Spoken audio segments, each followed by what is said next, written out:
Welcome back. This is Smile with Kyle. I am Kyle, and today I'm sitting down talking life and politics with Leanne Wood.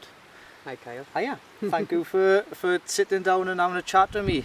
I think most of the people know my story, where I've been. I like to sit down and I'd like to chat with upstanding members of society and talk about the things that they've been through alongside like their profession over the last so many years or whatever. So Leanne, do you want to tell us and the people about yourself, kind of your story and how you got to where you are now? Well, I've grown up here in the Rhondda.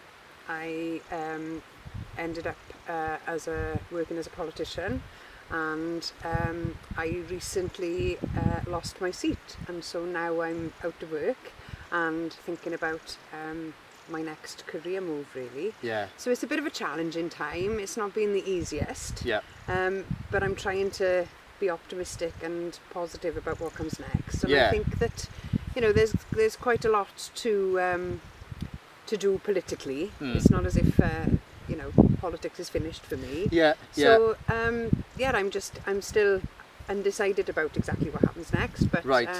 it's a bit of a change in my life at the moment. Yeah, so you're looking at the different avenues kind of thing. How long was you in, obviously, like you said, you're going to maybe continue within politics at a different sector or whatever. How long was you in that job that you was in? Well, I was elected as the member of the Senedd for the Rhondda in 2016. So I've been the member of the Senedd for the Rhondda for 5 years. But prior to that, I was in the Senedd representing a wider area, Right. A regional seat, so it covers like 7 or 8 constituencies. Right. So it was a very different role, but all in all, I've been a member of the Senedd for 18 years, so it's quite a long time, really. Yeah, it's quite, that is, yeah, nearly 2 decades. Nearly 2 decades.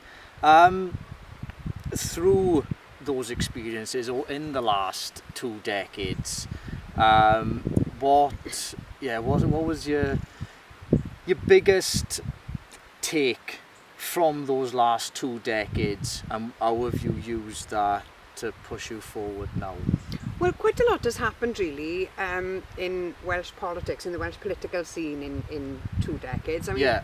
I can get very frustrated at the slow pace Yeah. of change in politics. Everything needed to be done yesterday. Yeah. And you know, it's with government, it's very hard to get things done quickly, right? So it Yeah. can feel really frustrating that everything's slow, and you know, there's a sense of urgency that you need to change things quick, and it never happens quickly.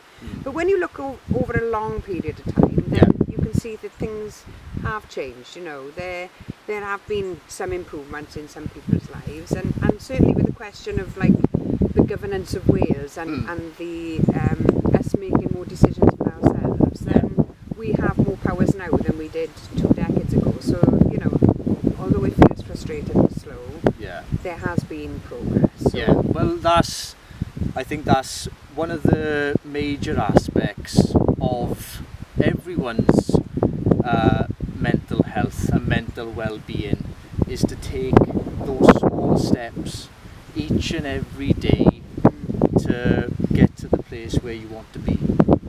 Definitely. Yeah. And I think we've all got to make an effort to look after our mental well-being. 100%.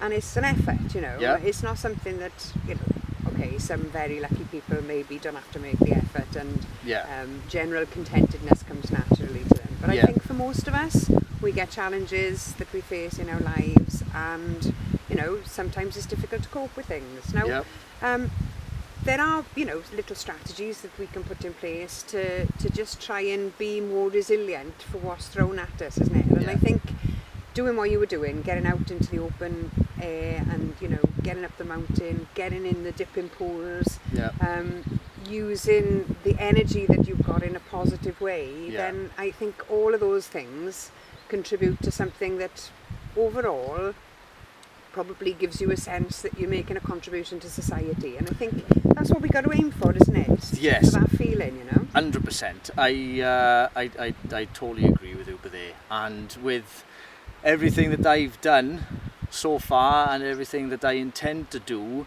is all done with 100% passion and lived experience from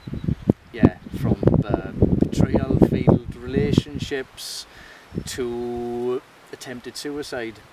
And it's all of these experiences which I now use positively to push myself forward, along with, well, the Rhondda, Wales, the UK, as do you mean, whoever wants to follow and live that positive life is more than welcome to join in. Brilliant.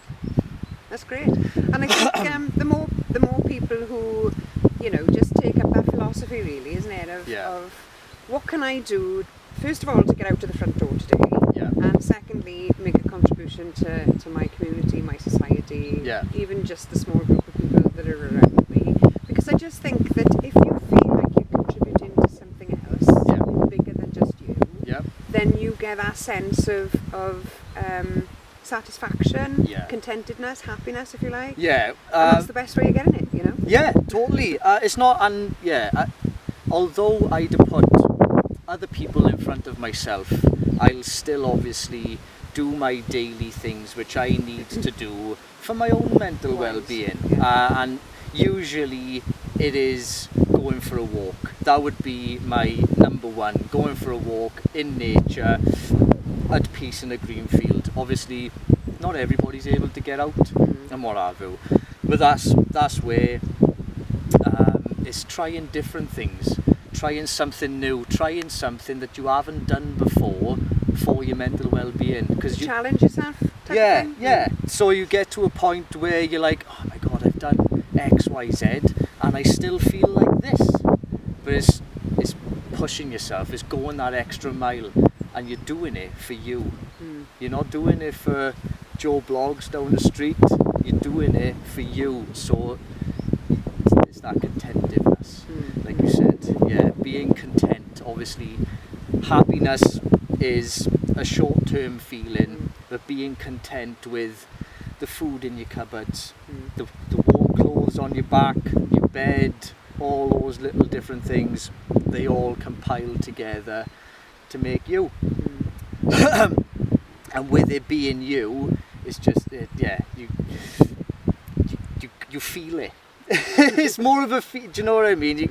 You get that that content feeling of loving where you live and loving yourself, being comfortable in your own skin. That's the key thing, isn't it? Yeah, because there's so many people that they continue on a path where it's uncertain and they don't know which way to turn because of how misguided they've been. Do you know what I mean? Well, yeah, I guess a lot of people just don't think about these things too deeply, do they? No. And then other people overthink it, you know? And I guess there's a balance in the middle somewhere of not being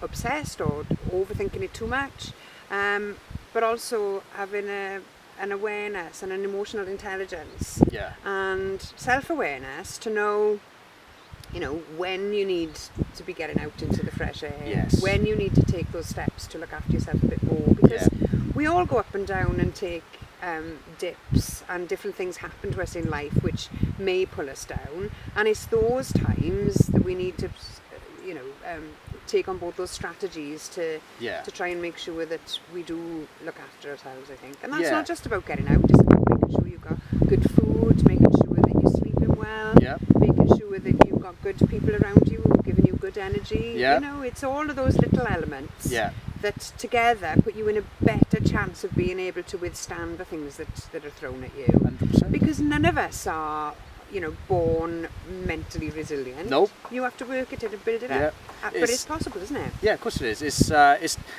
the time spent on yourself is not time wasted. No. Time taking a step back where you're able to recognise flaws within yourself, recognise flaws within your environment, and then create a loving environment for yourself. So, what strategies would you say help you the most? Well, I think probably most of us feel most stress when we feel situations are out of our control. Yeah. So, for example, I've got a friend who's been moving house recently. And apparently one of the most stressful experiences you can experience. Exactly. And it's that stressful because, you know, the mortgage isn't finished, or the next person moving out to the next house isn't ready, or the person moving into that house is... And the pressures come because these are all things out with your control. Yeah. So the way I try to sort of think about things is, right, what can I control myself? Yeah. And what is it that are completely out of my control? And park those, because there's no point being anxious about things that I cannot change. Yeah. I might as well just focus on the things that I can change. Yeah. And then put together a plan of action to change those. And that's perfect. And it's just setting goals then, isn't it? And step by step working through what it is you can change. Yeah. And then also, you know, don't sweat the small stuff. Yeah. Because, you know, there are little things that we can be obsessing about. Yeah. But they don't really matter. No. But we need to sometimes, as you said, take a step back, look at the bigger picture, and then think, like, how does what I'm thinking, feeling, doing fit into this wider thing of what I want to get on with in my longer term goals. So 100%. yeah, I mean, I think you know, if you can just break it down and make it feel manageable, that's when whatever it is, whatever project you're working on, from a small little thing to a longer term, say building a house or something like that, you know, everything is possible if you break it down into small little chunks. And it's, you said, taking those small steps every day with the choices and changes of life, where you said about accepting things for what they are, which you can't change. Things that you can't change, you've got to accept it. If it's something that's totally out of your control, you've got to accept it. Being able to take that step back, look at the bigger picture, accept things for what they are, change things that you can change. What experiences have you had with mental health in a light of which isn't so great? Do you know what I mean? Where you've had low points or you've had high points, and how did you get out of those low points? Well, I've had an experience of suicide in my life. My partner of 6 years, when I was 30, took his life, and it was very difficult. And the period leading up to it was difficult because he was physically ill for a long time, and then the period afterwards was obviously very difficult, grieving and so on. So I just think that having dealt with that, nothing gets more difficult really, and it kind of puts things in perspective, and I think that's what I mean by looking at the bigger picture really.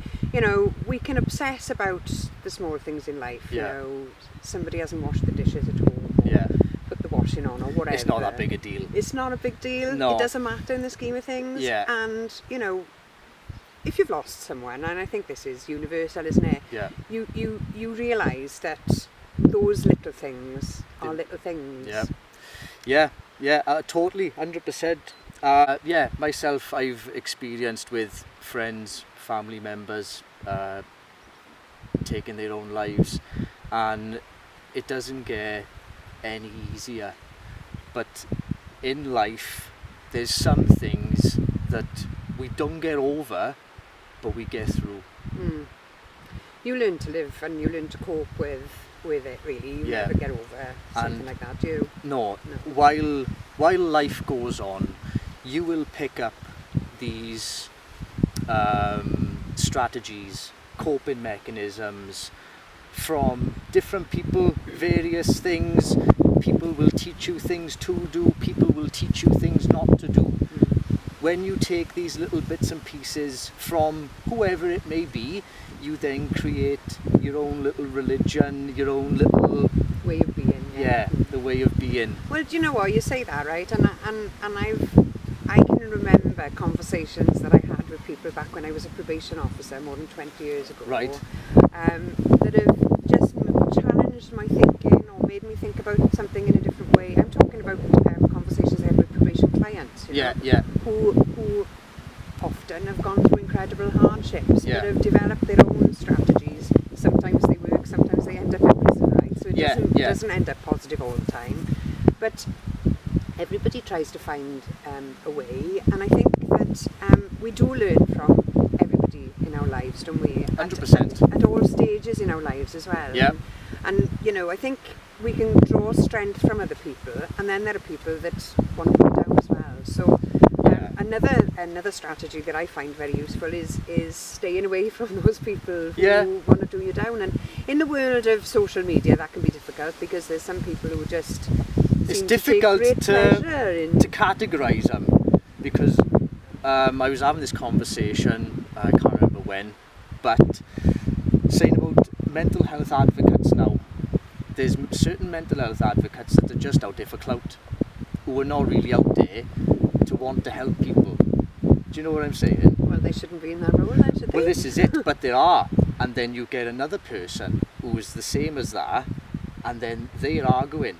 There's people that follow those people and are following that argument when it's all for clout.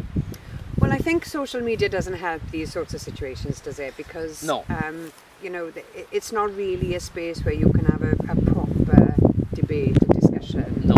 You know, the way that fights break out too quickly and easily. Yeah. And I think, you know, I have to take time away from it on a regular basis. I just go for a walk and leave Twitter in the house, you know. And I think more people need to do that, really, because it can just get silly and it makes people ill. Yeah. You know, I've having seen the social media fast that I think that there's a lot of people that do it. A social media fast, taking our step back. Yeah. Taking our step back. There's more to life, isn't there? Yeah. Yeah. And this is it. It's just coming out, appreciating nature, appreciating what's on your flipping doorstep. It's all right. Yeah. But yeah, it is. It really is making that time for yourself.